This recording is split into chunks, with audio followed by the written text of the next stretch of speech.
আল্লাহ তাআলা সবকিছুই জানেন। যদি তোমরা কখনো সফরে থাকো এবং এ কারণে ঋণের চুক্তি লেখার মতো কোনো লেখক না পাও, তাহলে চুক্তি লেখার বদলে কোনো জিনিস বন্ধক রেখে দাও।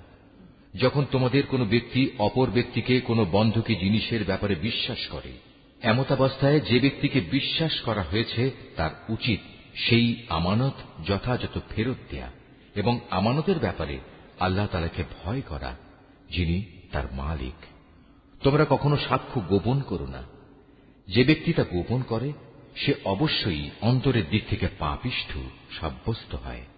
বস্তুত আল্লাহ তাআলা তোমাদের যাবতীয় কাজকর্মের ব্যাপারে সম্যক অবগত রয়েছেন।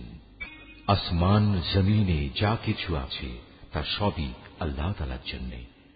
তোমরা তোমাদের মনের ভেতরে যা কিছু আছে তা যদি প্রকাশ করো কিংবা তা গোপন করো, আল্লাহ তাআলা একদিন তোমাদের কাছ থেকে এর পুরোপুরি হিসাব গ্রহণ করবেন। এরপর তিনি যাকে ইচ্ছা তাকে মাফ করে দেবেন, আবার যাকে ইচ্ছা তাকে তিনি শাস্তি দেবেন। আল্লাহ তাআলা সব কিছুর উপর ক্ষমতাবান। আল্লাহর রসুল সে বিষয়ের উপর ঈমান এনেছে যা তার উপর তার মালিকের পক্ষ থেকে নাযিল করা হয়েছে, আর যারা সে রসুলের উপর বিশ্বাস স্থাপন করেছে তারাও সে একই বিষয়ের উপর ঈমান এনেছে। এরা সবাই ঈমান এনেছে আল্লাহর উপর, তার ফেরেশতাদের উপর, তার কিতাব সমূহের উপর, তার রসুলদের উপর। তারা বলে, আমরা তার পাঠানো নবী রসুলদের কারো মাঝে কোন রকম পার্থক্য করি না। আর তারা বলে, আমরা তো আল্লাহর নির্দেশ শুনেছি এবং তা মেনেও নিয়েছি। হে আমাদের মালিক, আমরা তোমার ক্ষমা চাই এবং আমরা জানি আমাদের একদিন তোমার কাছেই ফিরে যেতে হবে। আল্লাহ তাআলা কখনো কাউকেই তার শক্তি সামর্থ্যের বাইরে কোনো কাজের দায়িত্ব চাপিয়ে দেন না।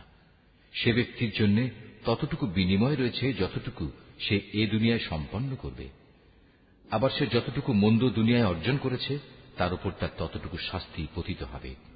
অতএব হে মোমেন ব্যক্তিরা, তোমরা এই বলে দোয়া করো, হে আমাদের মালিক, যদি আমরা কিছু ভুলে যাই, কোথাও যদি আমরা কোনো ভুল করে বসি, তার জন্য তুমি আমাদের পাকড়াও করো না।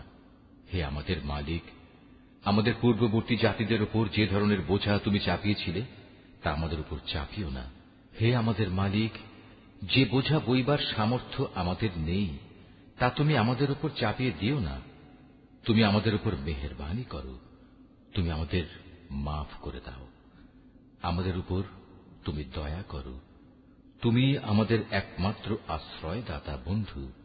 অতএব কাফেরদের মোকাবেলায় তুমি আমাদের আল্লাহু আল্লাহু আল্লাহু আল্লাহ, তুমি রহিম, তুমি রহমান, তুমি যে জব্বার, আমি তোমার নাফরমান বান্দা, বড়ই গুনাহগার। আল্লাহু আল্লাহ